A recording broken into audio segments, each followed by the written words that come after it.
Another thing we've been involved in is the future development strategy for Napier and Hastings. And there's been a bit of to and fro on that about particularly River Bend and that. Are you happy with your council's decision on River Bend?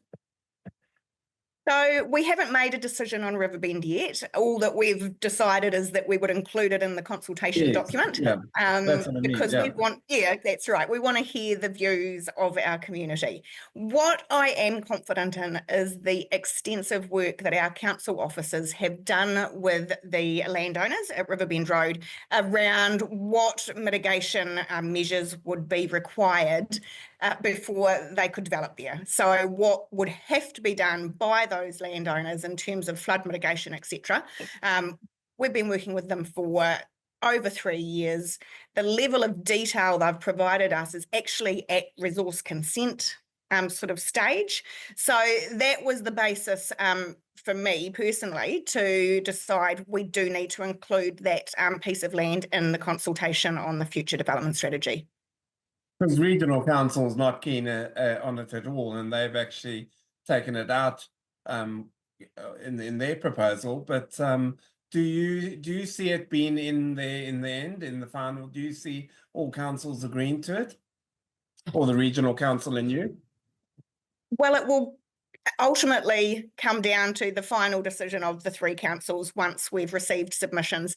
Those submissions are being heard by an independent panel of commissioners, which I think is really good because they can take, they're all experts in the field of looking at these sorts of developments and the regulatory requirements around them. They will then provide a recommendation back to the Future Development Strategy Committee, who then makes a recommendation to the individual council. So we've still got a way to go, and I would just be crystal ball gazing at the moment if I sort of tried to predict what the end outcome might be. Yeah. Now, housing obviously is a big issue for you. We need more housing and that. How are you confident that you're on track to sort of getting on top of this issue as a council?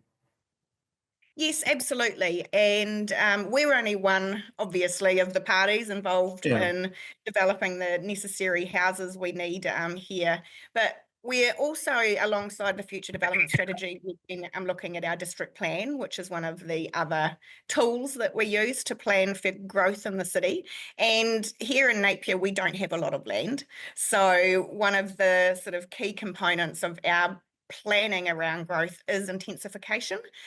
So building up and just making the most of the land that we do have.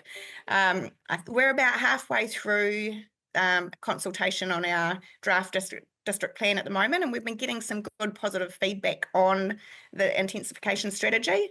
And we do still have some of the new greenfield sites, such as the Mission Hills development, obviously out in Taradale. We've got Mana Ahuriri. They've got a number of sites that they're planning to develop on, such as Whararangi Road. So, we definitely have all the building blocks that we need, and we just need to carry on working with our local landholders and developers and keep moving towards that target. That term building up sometimes scares people a little bit. What do you think? We're not going to suddenly see Napier turned into this this high-rise sort of concrete jungle kind of thing? No, absolutely not. There will be limits to the heights. The intensification will be limited to certain areas throughout the city as well, closer to sort of urban centres and things like that. So we're really conscious of not wanting to lose the beauty that we have here in Napier and all the beautiful sort of heritage houses and the beautiful Art Deco houses. So we need to protect that. And it's a balancing act between meeting those growth needs and still ensuring that we're an attractive place to live.